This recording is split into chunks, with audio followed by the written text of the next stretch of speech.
Try this again. We're streaming. We're up. Hey, there's the fellas. What's up? Hi. Hi. Nick. How are you? Okay. We're trying this new thing out here, and we're having some technical difficulties. So, if I drop off, I'll be back, and GP and Nick they can banter amongst themselves. Guys, we're here. I don't know how to. Can I send it to her? Are you streaming to Twitter? Yeah, I gave you guys the permissions to do that. I can't. Well, I have to go and create a whole account, so I'm not going to do that now. Okay, so I don't think I can. I don't think I can. For whatever reason, that's kind of silly, but we're here. Hi, boys. Sorry. This is what happens when we don't get fully tested on new technology. But we have the market. It's looking awesome. Don't you think so, GP? Yeah. Looks like something may change here. You think we're in the midst of? I got the SPY chart up there. I don't know if you guys can see it. There it is. I don't know. As long as 25,700 holds, we'll be okay on the NQs.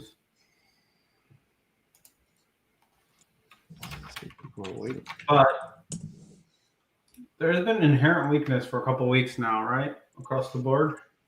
Yeah, a lot of churning under the hood. Yeah. I think the thing that I noticed more about this morning, I think, than I guess maybe recently, is like you're seeing a lot of like floors kind of break, especially in like these like shitco Momo names. You know, oh, like, shitco fall. Yeah, it's kind of. I mean, it's still. I suppose it's November, ain't it? We got till Thanksgiving. Let's just give it till Thanksgiving. So I think it's kind of a good thing. How hard they drill them and how long it kind of lasts, I think, is kind of to be determined. But I think from the way that like mag looks and like quality names look, I think they all look great. And stuff looks great. It's more of like the, like, I guess even Quantum's fucking green today. Let's see. IonQ looks kind of gross, but for some reason I was looking at that rich tech robotics. So like it lost that floor at kind of like 475. When I see kind of these floors kind of drop, there's a huge pocket of air basically between, like, let's say the 50-day and the 200-day, or the 20 and the 50, or whatever moving averages you're following. And it's tough to kind of like really lean too heavy into either directional bias when you're kind of floating in like no man's land, because it's like even if, like, let's say I wanted to short RR here or reverse like 465, like, it could find support pretty much like anywhere. And then kind of same thing to the long side. It's like, well, if I'm buying it here, it's just kind of like I don't know. Either way, I don't know where I was going with that. Other than that, I think mag, and I think most of the quality looks good. I think it's like the shit that looks kind of rough.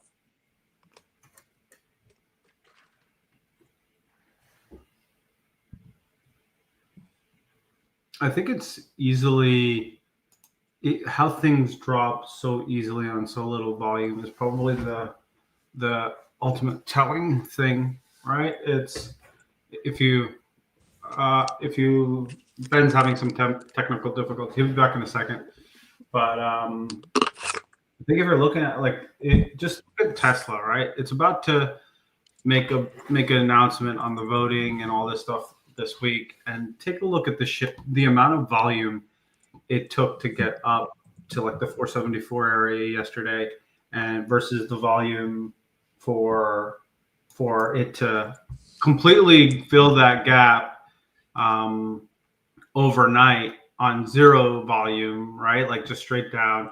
And I think that's kind of telling in terms of 1 foot out the door, kind of no bid scenario. And you can see it like even in the futures yesterday, as soon as it broke that, the level I had was 26.20. As soon as it broke that level, it was just nonstop selling. It was like this agreed upon level across the markets, pretty much saying we're no longer going to put up a bid and we're just going to beat this down. Or the Asian market came in and stopped it down. And so I think as of now, we've held the gap up, right? So we have the island gap formation in the NQs. 25,700 was tested overnight and then almost retested morning, and it looks like it's going to retest here. If it does, I don't know if it's going to hold this time. Fill the gap. We did something similar in September, but I think the bigger concern for me is small caps, right? Like we're talking about 4 years. Yeah. And when we continue to reject that level, like I'm not sure, like what, because they didn't whisper December rate cuts. Like rate cuts are coming. They're data dependent. So all of a sudden small caps are weak because we may not get December, but we'll get January. It just doesn't track for me in my book of logic, right? In terms of what's going on. Well, I mean, kind of to your point though, like when we're talking about low volume, it's not so much like selling, is it? As it is just there's not much buying. Feels options driven, and we've been talking about this for. Well, we'll be out of market in probably a few years where without options you're not going to be able to track any movement. There's very little organic movement anymore. Derivatives market used to be like a hedging market, and now it's a driving market, in my opinion. And that gets more complicated as more of these ETFs come out, single stock ETFs. Who needs them? But they're there.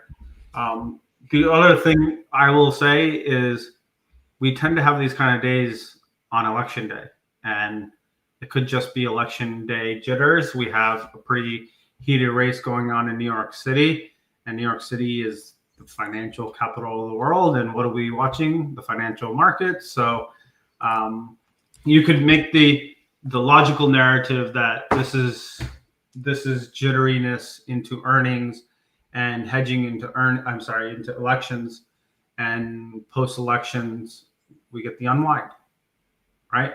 And so that's one argument. The other argument continues to be the weakness in crypto, right? Yes. And so the crypto weakness continues to be not a driving force for the stock market, because let's be honest, we're like 1% from the all-time highs, right? Like we're not dying, even though lots of stocks are getting crushed. The markets are not on shaky ground, but crypto has been on shaky ground. It is now sitting in the bunker and strapped in a bulletproof vest, hoping it doesn't get shot by. It's just non-stop weakness in crypto. And I think I asked this question. I'm like, so all these people are buying, treasury companies are buying, and yet crypto can't find a floor. So that's the one thing that continues to kind of sit on my mind in terms of what's going on. And I would like everything to just go bananas, Huge, as always, especially off of Cookie's conversation last week. But you can't go bananas without grabbing liquidity. So that's been my ultimate, like, why the market needs a reset is more along the lines of liquidity to go higher, versus we have this grind, which you've seen, Nick, you've probably seen this because you're watching a lot more, is every day we pop, we come back. It's like this. It's like it's like the parabola. It just keeps going, the reverse parabola, and it keeps ticking higher. And so like that's been going on since,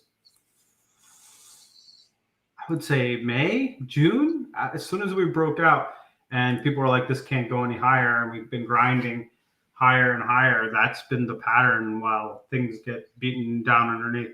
We should be down a lot more today, but look at what Apple's doing. Apple's like, you know what? I'm going to help the market out a little bit. I'm going to stay green, and so you can't get the pull downs that you need in the markets anymore. And if Apple dies here, then this market will obviously come down, and we probably need it, to be honest.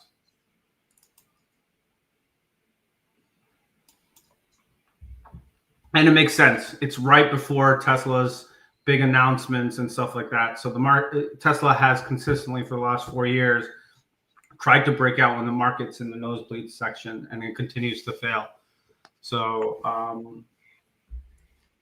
yeah, I sense a hint of pessimism and nutmeg in what GP is sprinkling there on the market, Nick.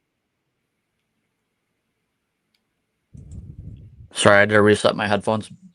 I didn't catch all of that, but I caught the tail end of it. He's bearish. He's sounding bearish. Yeah, I don't think it's so much bearish as he sounds more like what Doozy would call bosh, because it's kind of like the indices have been like kind of just melting higher. It's tough to really like, at least for me, it's tough to really kind of argue, like, let's just say cues from, I don't know, June through like September, like a quality base or range to really, I don't know, like we could easily, hold on, let me just pull some fibs here.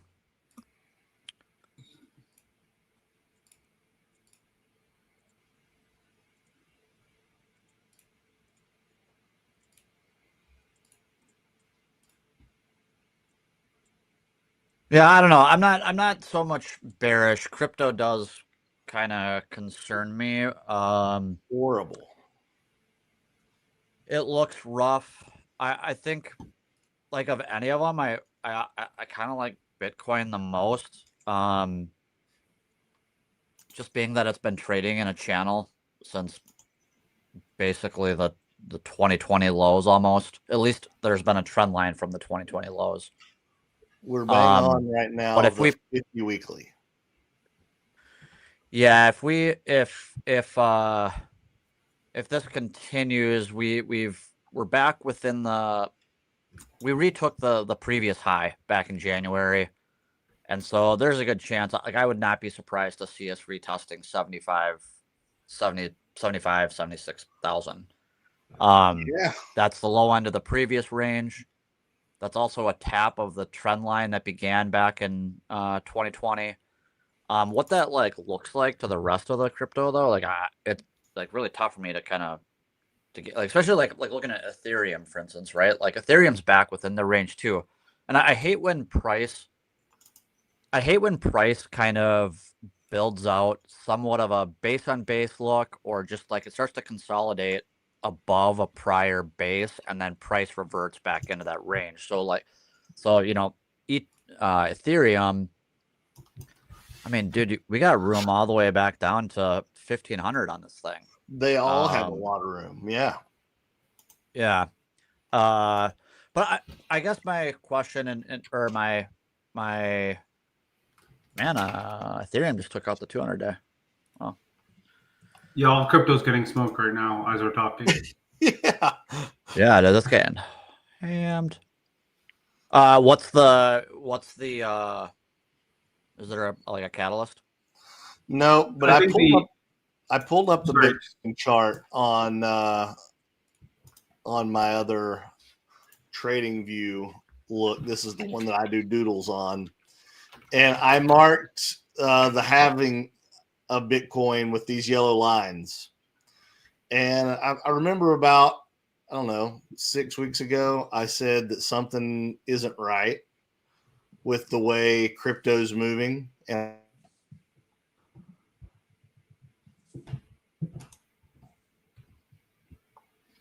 it's frozen. Yeah, he's frozen. In a weird conspiracy theory mind of mine, I just don't know if I really see a world where, I don't know, I kind of spoken to it before, but like where crypto really matters. Like it's just another form of currency. Just an And asset. It's just yeah. an asset. People overthink it. It is literally just an asset. And so if it's breaking down, it's breaking down. What are the other ones? XRP. Looks like we're going to go for a retest of the lows here in NQs. Yeah.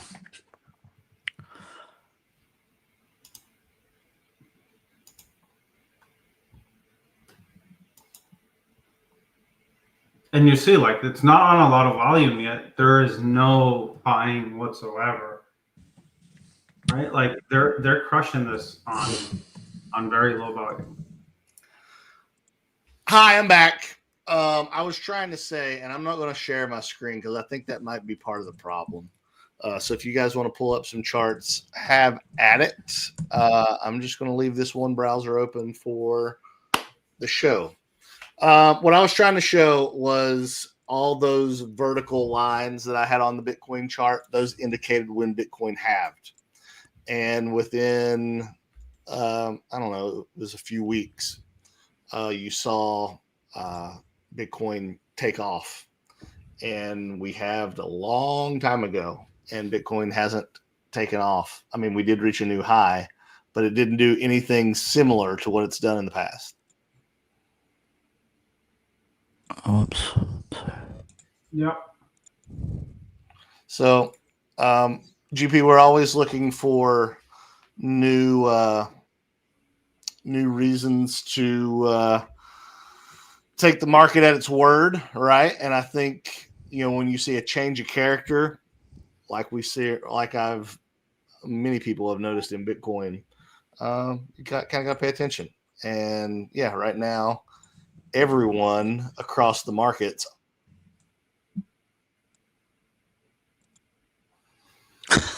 Goodness. Dude, it's kind of a rough day all around, it seems. Crypto's getting hit, technical difficulties. We got AMD tonight, Tesla tomorrow. No, Thursday. We got a full moon tomorrow. What other kind of weird shit do we got going on? Is the government still shut down, or there was a Senate vote? Yeah. I think we just retested the overnight bottoms here. We undercut it. I can't hear you either. Can't hear me? Are you on mute? No. No, can you you're hear not on mute, but you can hear me. Yes. You can hear me. Okay, I can't. What the hell's going on?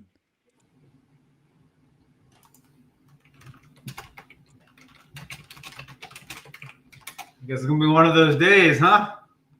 You can hear. Okay, so Ty said that we can hear GP, but I can't hear you. What the hell's going on? Yeah, there's something with that hearing for sure. Anyway, the fact that I still see green stuff, I think is probably important, right? Like Apple is green, HIMS off of earnings is green, FSLR is green. Can you hear me now?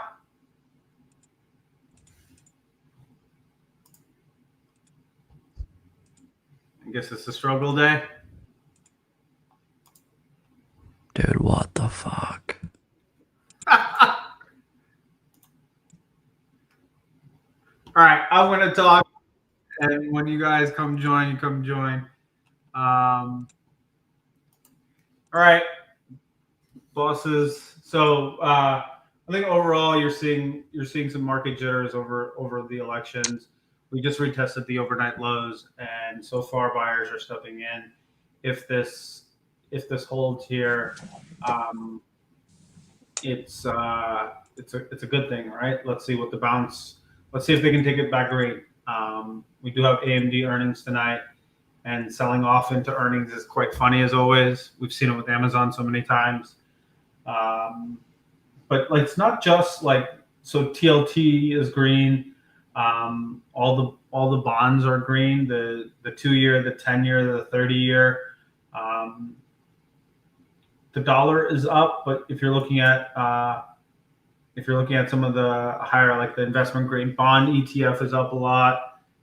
For what that is, that doesn't go up like tens of percents, but it's up a decent amount here. I actually like Meta. They sold a crap ton of puts this morning for, I think, 6 this week for sure. They don't tend to do much after that. I like HIMS here. That was a solid earnings report. There is an insane amount of short interest, so this continues to be a wild stock. And the VIX is still sub 20, right? Like, I don't know if this is something that matters in terms of, like, we've had our kind of breakdown moves off of 20. What do you know? We're fucking back. Anyway. Oh shit, Bags! I'm logged into your account. Awesome, guys. I was running out of things to talk about. Good. So JFDI is Bags, and Bags is JFDI, or something like that. But anyway, I was explaining the crypto halving, and I was explaining in 2016 when the Mandela effect started happening. We're all just fighting the matrix, and this is a visual representation of it. There you go. I said if I get cut off, now I got it out there. I said all my words while I was filling the space for you two, so I'm done. What is that? Nick's all over the place. He's driving like crazy. What are you doing, Nick? I'm in your thing, aren't I? I don't know what you are. Somehow when I open the link, I am logged in via your YouTube handle. Okay, well. Hold on. I'm going to try and I'm going to leave and come back. Well, no, just stay. Oh, Just stay. okay. Just stay. Let's just keep it going. While we're here, we're trying out this new thing, and it's going great, as you guys can tell. But we all died in the market today. So if you're still in the market, thanks for joining us, because you're looking at people who got liquidated. So I'm liking bonds as well here. I don't know if you guys are watching what's going on in bonds. The question I'm trying to figure out is whether bonds are going to be what they were before, which is risk on trade, right? Or a safety trade. And when you base and build like this, you can see character shifts form in the markets on what things used to be versus what they are now. I don't see a character shift yet, but it'll be really interesting to watch over the next couple of weeks as we go into the year end, whether bonds start to get a bid while markets are going down, right? That'll be your first clue of that. So here's one day, right? But this doesn't follow trend quite often, but today markets are down, bonds are up. And the biggest concern over crypto, over anything else, continues to be, and we've talked about this at length, is the ability for small caps to actually go higher. What doesn't make sense in my logic brain is the conversation of a December rate cut being paused being the reason you sell small caps, right? Like, it doesn't. You still cut rates twice already, so it doesn't track for me. So I'm gonna go with, as of now, we've never seen, not never, but it's been a long time since we've seen a lot of confirmation in the markets. So I'm going with today's weakness is election jitters. And once we get some sanity around that, especially with Trump now getting involved in the New York elections and what's going on across the other countries, if we start to win more Democratic seats on these elections, then you'll see more gridlock happening in the market. So in the government. So it is something that I think people are keeping a track on. That is this the start of a Democratic wave where Trump loses his power across all three branches, right? So just something to watch. This is the longest the three of us have been on air on stream the entire show. So thanks for hanging in there, chat. We appreciate that. We got some political commentary from GP, and for whatever reason the the algorithms behind the scene kind of like that. So let's just make this a politics show going forward. Nick loves that thought. Let's throw some religion in there too. How about it? Yeah. Can we talk about the religion of Apple? I would love to, and I would love to show sure. you guys a chart of it, but I'm afraid if I do, then we're going to lose me again. You only live once, boss. I mean, I kind of think it's Apple, and again, Apple and Tesla's time to shine. And Amazon. What were your thoughts on Apple? So, like, we've talked about this numerous times as well. The last two to die in 2022 into 2023 were Apple and Tesla. Ironically, they are the last two to participate, taking out all-time highs. You talk about Amazon, but Amazon took out all-time highs a while back, right? It's been churning since then, and now it's busted higher, but it took out all-time highs. Even freaking Lisa Su, who sucks at trading for the most part, crushed all-time highs. You hold your tongue talking about yeah, that. Well, it's the truth. And that's the reality. And you have Tesla and Apple, who Apple has just taken out all-time highs and then became a struggle bust. Yeah. Tesla can't. It literally still can't take out all-time highs. It got pretty close yesterday, and then today happened. And so I agree that it's their time to shine, but it's really hard to see it shine when you could potentially see the market pulling in, right? Like that's the biggest conversation. Can they buck the trend? They bucked the trend in December 2022. The markets were stabilizing, and I think Tesla lost 50% in a month, and Apple will never lose 50% in a month because it's so widely owned, but it lost like, I think 20%, right? It was pretty brutal the last month and the first week of 2023. It's one of the few names that's green right now with Hims. Hims is green. Look at old Hims go there. Hims had an earnings, and so this is a crappy green for a stock that had earnings. Good luck finding a crypto there, Bags, that's green. The VIX is green. How about that? Natural gas is green. The XLV is green. Netflix is fairly down. Spot is down a bit more. All we're doing is basically retesting the AM low during the lunch hour. It's kind of. Why do I have TCMD in my watch list? Somebody must have wanted that charted or something. But that is up bigly. Look at that, 39% today. I don't even know what the hell that is. So Dash is up. MasterCard is up. Eli Lilly is up. Affirm is up. Looking good. Costco is up.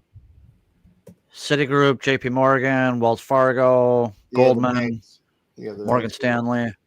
Yeah, the whole XLF is up, right? That's the only thing keeping RTY from taking a gigantic monster poo. Real Robotics is double bottoming, maybe, or it's sliding lower. I don't know. Yeah, I think for most people out there, I think you're especially if you're still leaning to the long side, is to play more quality names.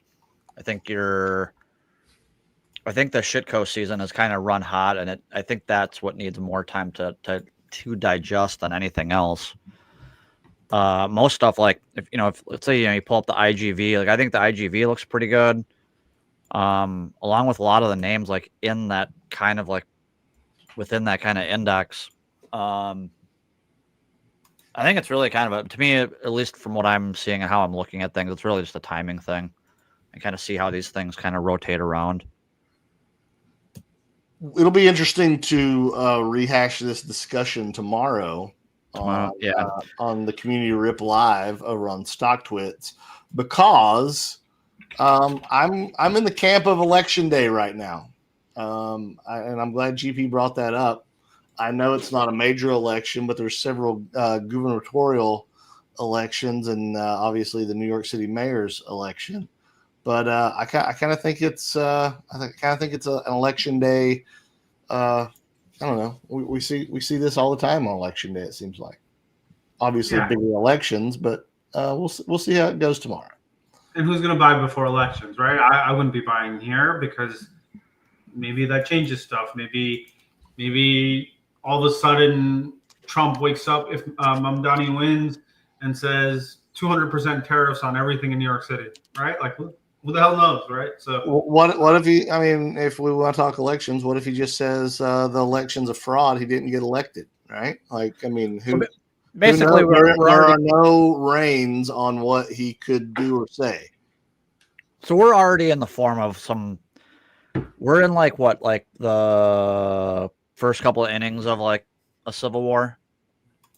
Whoa. You know what I'm saying? Like you wouldn't consider that with how divisive the country basically is. Everything's super political. I don't think we got people out here shooting each other in mass. I'm saying armies. No, okay, you're right, fine, fair. Is this a conspiracy side, Nick? No, this is me speaking to like when we're side? talking about unknowns and uncertainty hitting the market. If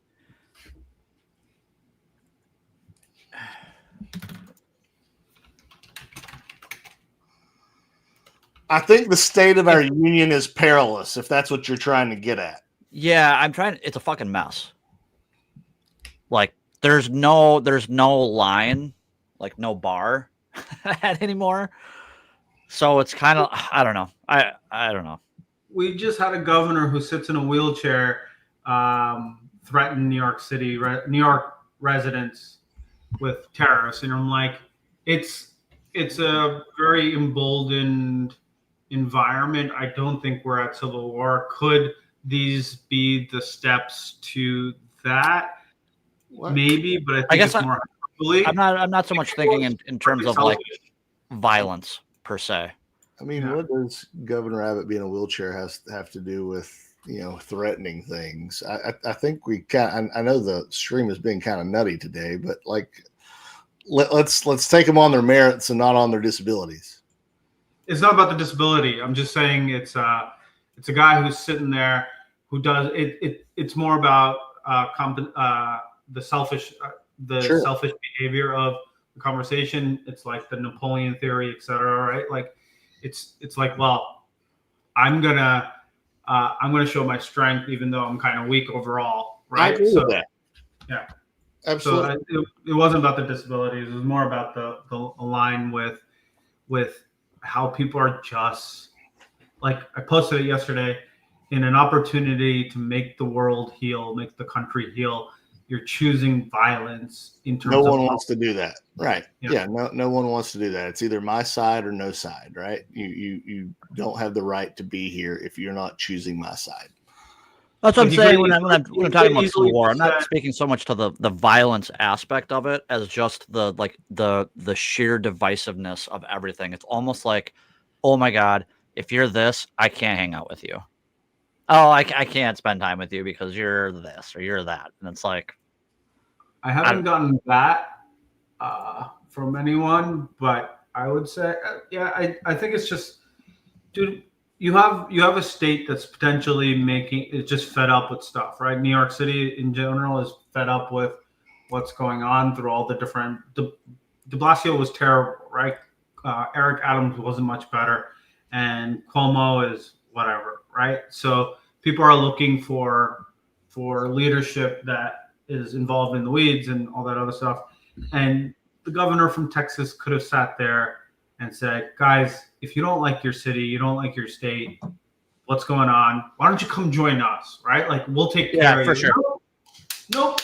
I'm going to beat you and kick you while you're down, and I can't even kick, right? Like, that's the thing, right? Well, so that's not him. No, I mean, having been a Texan citizen in the past, that's not him.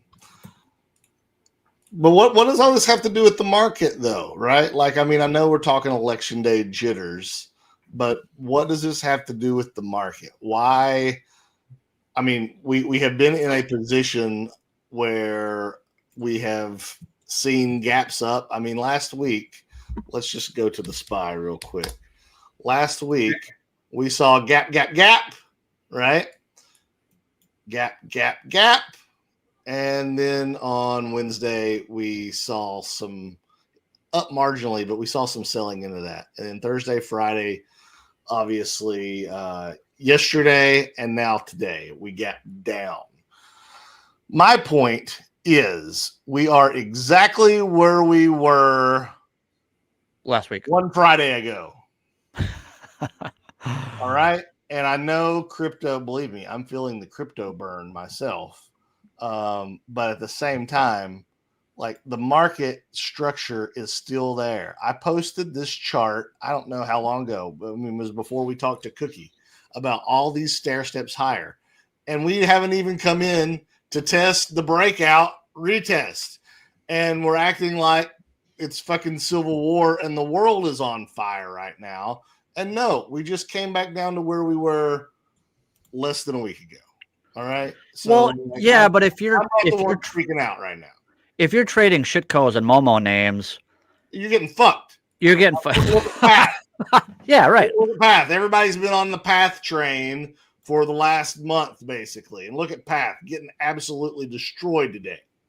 Yeah. It's not just Path. It's not just the shitcoins. Dude, look at Meta. Meta's down 30%. It's distribution. So maybe the markets are just doing a back test, but there's like, if you're holding non-shitcoins, you're experiencing pain, right? These are like, the market's down 1%, but you look at your portfolio and it's down 5%, right? And that's, if you look at it from a theme perspective, that's probably been going on for a couple of weeks now, right? Yeah. So while the markets are hitting all-time highs, your shit is fucking getting destroyed left and right. Now, if you have a little exposure to Coinbase or MicroStrategy, you're getting pummeled over the rock. Yeah. So, and like, okay, if you're just holder of NVIDIA, you're fine, right? You're holder of AMD, you're fine. But earnings is coming for AMD. It could go all the way back to fill the gap at 180. No one knows, right? Like with this market, no one knows. Ultimately, Netflix has been a disaster for months. Spot disaster for months. Google has been okay. Palantir is okay. But it's not just shitcoins. I guess that's my point. If it was the shitcoins, then fine. If it was rigatoni getting slapped in the face, sure, I would love that. And that liquidity moving to other things would be great. But it's not just shitcoins.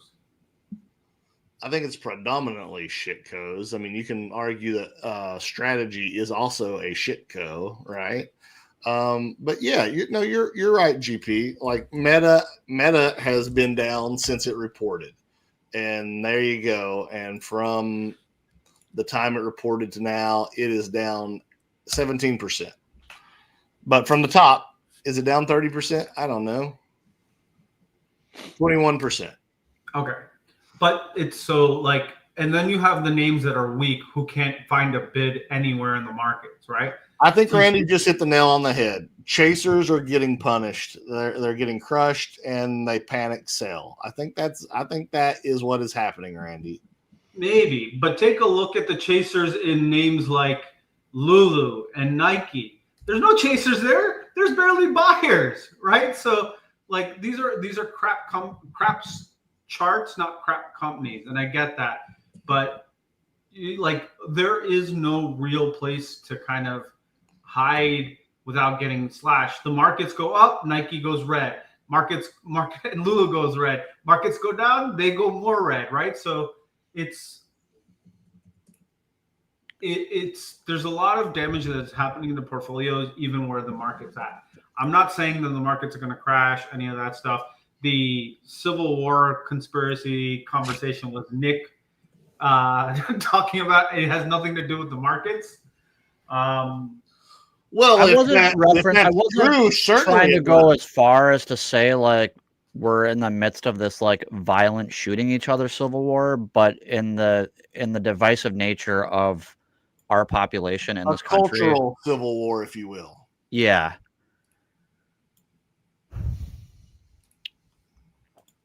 Yeah, we're at a point where we need to make altogether we need to make better choices. But the stock market is fine. This is like I said it from the beginning. It's election jitters to me until we see confirmation Otherwise, it still sucks as a holder of so many stocks. Like they've been underperforming while the market is going gangbusters, and then they continue to underperform even while the market is getting thrashed. It's like if you were holding coin, you're getting crushed after getting crushed. Yeah. Coinbase is not. I'm not suggesting that only shitcos are getting crushed. I'm saying especially shitcos are getting crushed, right? And Lulu, Nike, right? They're big companies, but they have been in a world of pain for a while, so that's not new. But overall, again, general market structure. That's why I'm with you and I'm with Randy that this is just if we see confirmation to the downside below 670, then maybe we might see some further declines. But right now, I'm not. Yeah, I mean, I'm taking a haircut just like everybody, right? I'm fully long, so I'm taking a haircut. The number one non-shitco. Dub. Wayfair. This has swapped. Remember we started talking about character changes? That's a character change. On the Wayfair? Yes. On days like today, explain why you think this is a character change. What's that? On Wayfair, explain to me why this is a character change. So out of the base, it can break out of the base. That's the first character change. It shifted last week, right? You're talking about a 3-year base with a lot of volume, and it broke out on earnings. So awesome. We just got one level of confirmation. What's the second level happening here? Well, the markets are taking a dump, and a lot of things are down 3, 4, 5, 6, 7, 10%. Wayfair is holding strong. It is holding tight. It is consolidating the earnings gains. So that could it break down tomorrow if the markets break down? Sure, I'm not saying that, but I would say a back test of the base would probably be a viable opportunity, right? You've based for this long, even if we break down. So this is a character change where we broke out. We could back test immediately as we have, but you should be looking for dips to buy here because I don't know how they're doing it, but they're crushing it, right? Well, it's 30 straight weeks of moving up, right? So, yeah, you had the little bobble right here, but that was the break out of the base. So I see where you're going with character change. Yeah. It's not a character change of it staying in its base. It's trying to break out. That's what you're saying. Yeah, and the relative strength versus the markets, right? So, like, Wayfair is down, what, 1% today? Yep. Yeah. And there's barely any selling. So that's all. It's all part. Meanwhile, Tesla is down 5% or 4%. Google is down 2.5%. Palantir is down 7%. Spot is down 3%. AMD is down 2%. NVDA is down 3%. Like, it's outperforming NVIDIA today. Like that's what I mean by technical shift. Anyway, I think Wayfair looks great. I haven't been on the Wayfair train with you, but I like where it's at. It's holding that like 103 area, 102, 103 area, which I marked here with the yellow line. But I think it's still a buy all the way down to like 85, 86. The base, right? Yeah. Yeah. I honestly don't want that. I would like a clean breakout after this long of a base, and maybe get back to like the 170 area and then retest 130s is what I would like to see. But I'm not a market maker, and I'm not. Yeah, I don't have that ability, but that's what I would like to see. Hey Nick, similar question. Are you seeing anything out there that you like Wayfair's doing right now for GP? Is there anything that you're eyeing in this bloodbath? No, but I think that You know, probably even going back to our conversation to stocked with, it's kind of like, you know, expensive stocks stay expensive. So that's kind of where my focus is really going to be. I think Mag in particular, you know, Tesla, Google, Apple, NVDA, I think are obviously the ones I own and my faves, but I don't think this run is finished in kind of the alt energy names. I think what I'm trying to figure out here ultimately is this going to be, or are we kind of entering a correction through kind of time or price? Or are we even entering a correction? Are we just kind of backfilling and going to continue to kind of melt and trend higher? Which I'm kind of actually leaning towards that. Like, I think this is just kind of backfilling. And we're going to melt. So no, I guess to answer your question, no, there's nothing that's like really, really stand out. I would have said, you know, if they were acting better, I probably would have said like drones, because I'm still wildly bullish on drones, but I don't think any of them are bullish worth. on drones. I still like Arista Networks, ANET. I started a small position there yesterday. Yeah, I saw that. That looks good. I thought AVG Broadcom looked great this morning too, but it kind of gave it up, it looks like. Well, semis are getting hit, right? But what Arista does, they make the switches that all these data centers need. So I like the play.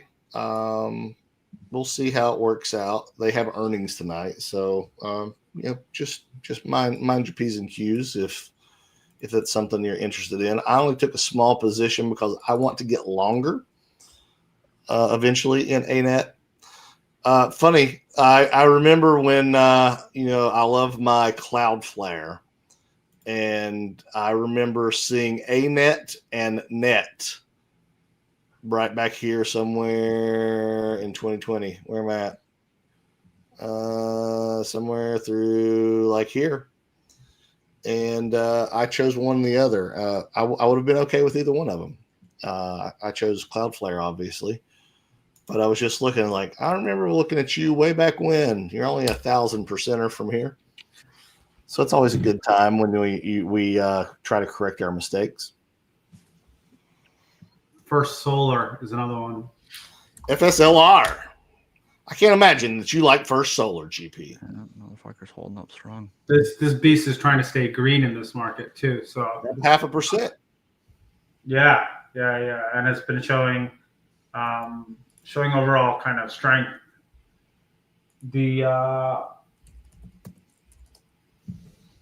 other ones too. Zscaler looks amazing. Like, I don't know. Crowd still looks great. Do you remember when we were talking about this way back here? Yep. And it had that April disgusting move and then took off. Yep. Those are all that's what liquidity does, right? That right there, if you're looking on your chart there, that is why I prefer we get a market pullback, index pullback, because if we get that, we get power. And when we get power, we rock.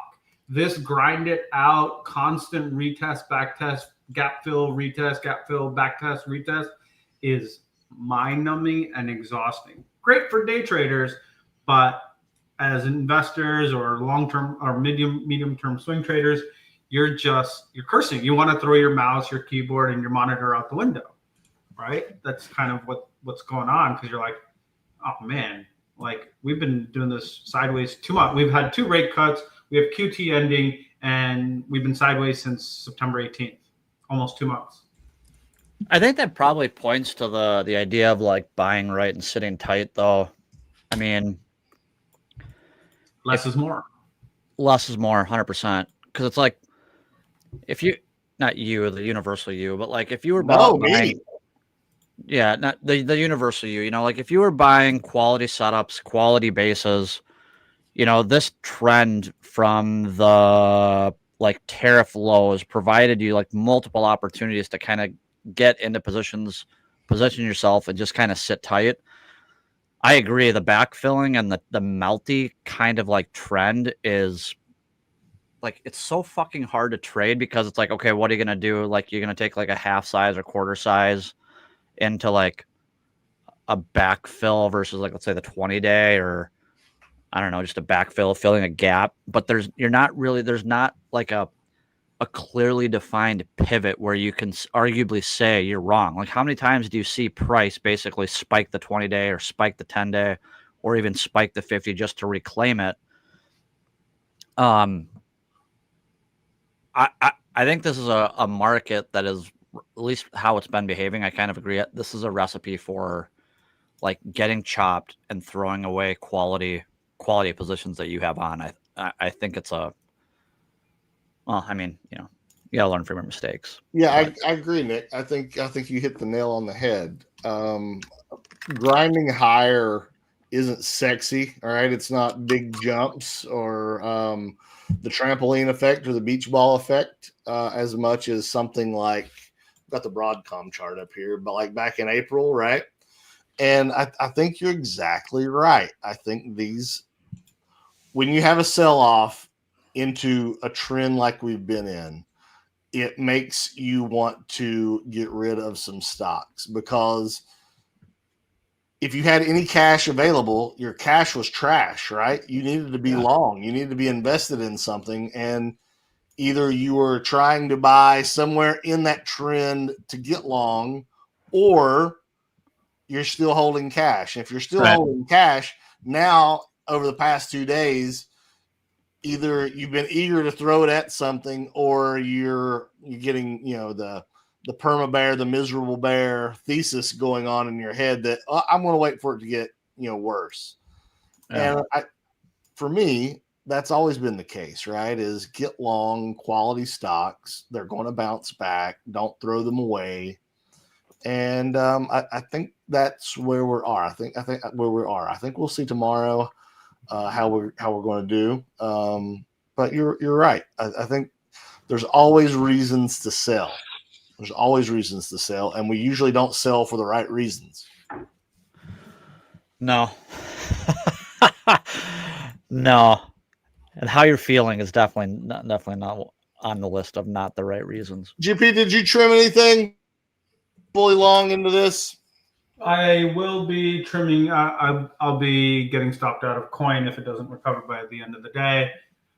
This is how I trade, which is I have long-term positions, and then I try to take shots on swings for 20-30%. So I did some math over the weekend for my subscribers. Is like, if you alternate 5% losses and 20% gains back to back over a year on your trades, and you don't have to do options and you just do equities, and we can identify 10-20% movers in a year, I think, right? At any given time, whether it's a week or 2 weeks or 3 weeks. We've talked about them on the show week after week. So if you start the year with a $100,000 portfolio and your first trade is a 5% loss, and then you alternate with 20% wins, 5% losses, 20% wins, your total, and this is 10 wins, 10 losses, 50% win rate, your total account will grow from 100,000 to 307,000 by the end of the year. You will do 200% returns overall. So based on that, my thought process is there's some that I hold for a long time, and some are cash generation tools. And if they're not generating cash, and I'm going to take my 5% loss and wait for the next day, right? Not pull into. So Coinbase falls in that. That's the only one that falls into it. I stopped out of Rocket Labs last week, my last 20% position. It just did not look great, and I'm okay with it. I was a buyer in the 25 to 26 range, and my last piece was sold at 62. And so in the year, I can't really complain about it. If it goes higher, great, more power to you guys.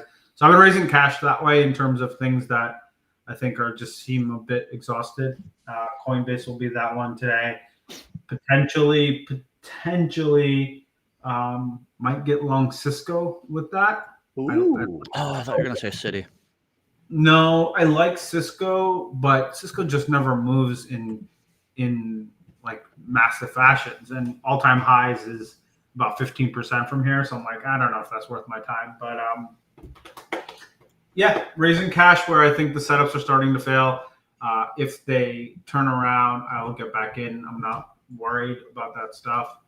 I sold out of KRE yesterday, actually, so I raised cash that as well. I still like the chart, but I have a lot of exposure via IWM and RTY, right, futures.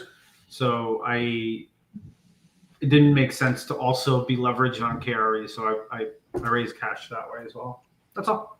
We had a question about the TLT. I had the chart up there for a moment. I mean, I think it looks good. If you want to, if I wanted to take a swing, I think right here would be the spot to do it, right at that converging moving averages. I don't know. Either you guys in the TLT do anything there? I've been watching the TLT DXY though. GP, what did you say? I bought TLT calls yesterday because so in general, when you're looking at this market, right? If you pull up the Qs, Ben. Yeah. On StreamYard or not? Anyway, if it's on StreamYard, I'm getting it. I'm getting it. Okay. So when you have these breakaway gaps, right? These 1-2 powerful gaps and no churn, what you typically see in a lot of these price actions, you can go back and look at charts.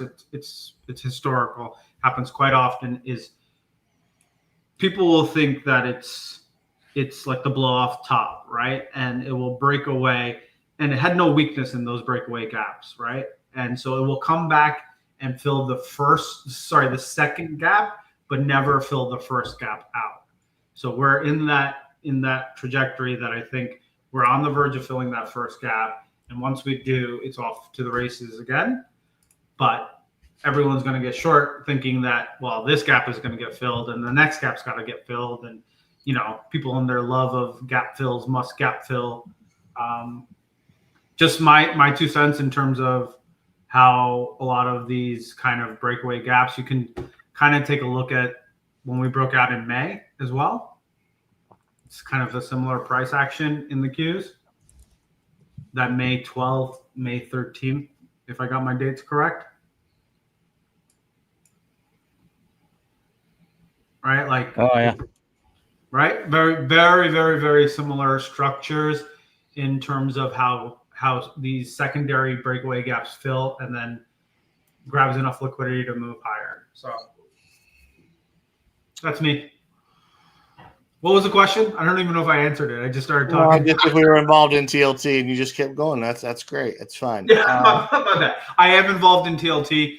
The reason I started talking about it is I saw the weakness for the gap fill, and I thought TLT looked good for maybe a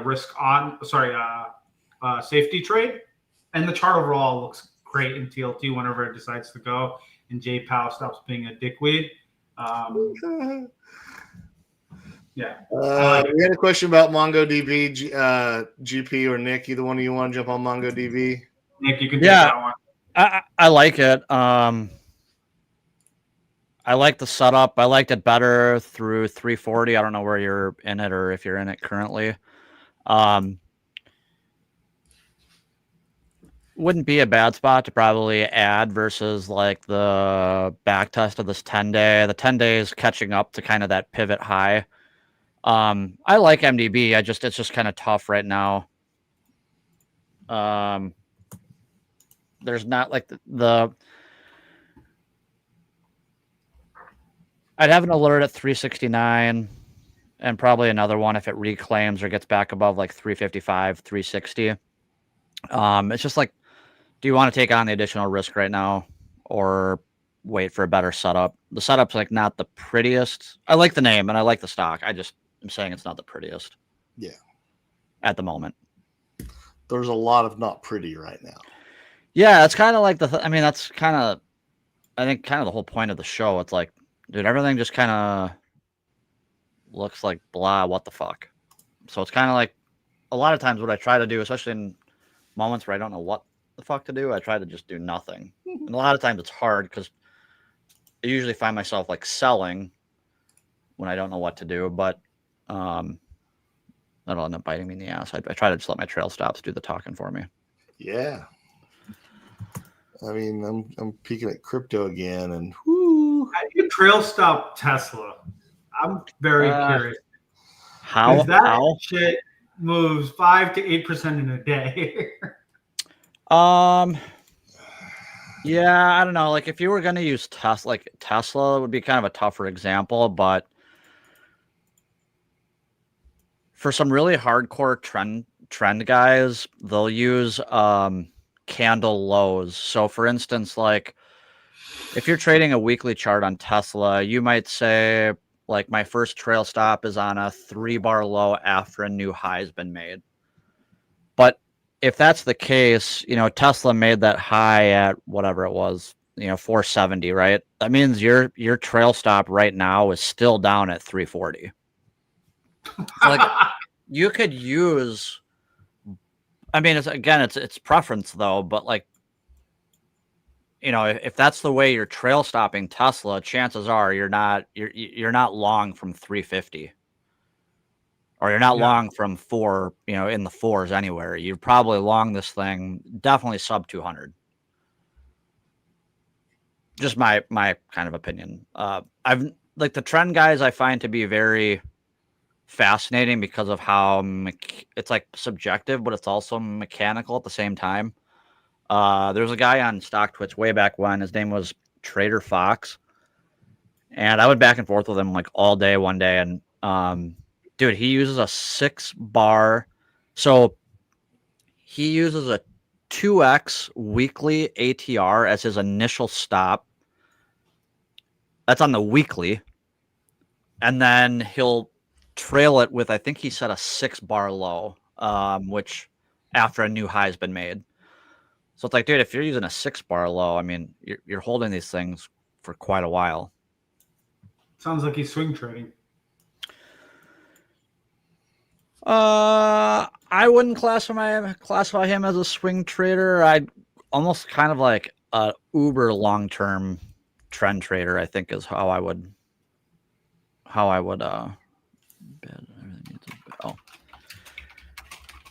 I like how the chat in this thing is in the window versus like on a whole nother standalone YouTube channel or screen. Well, if we can figure out you being me and me being you, that'd be positive. Yeah, true that. We'll figure it out. Ty just said BTC needs a bid. Absolutely. And I remember when we were leaving our last dinner in Coronado, I was like, it's likely to be fast and scary. It's not been too fast, but I'm sure it's been scary enough. So, hey guys, we got to wrap up the show. Oh yeah. We'll do better next time. It seems like the gremlins got out of the system once we got going there about 20 minutes in. So hope you like the new look. We'll try this again in the future. But thanks for watching. We appreciate everyone in the chat. We love you guys. GP, Nicholas, all my love to you and your family, and I'll see you tomorrow. See you tomorrow.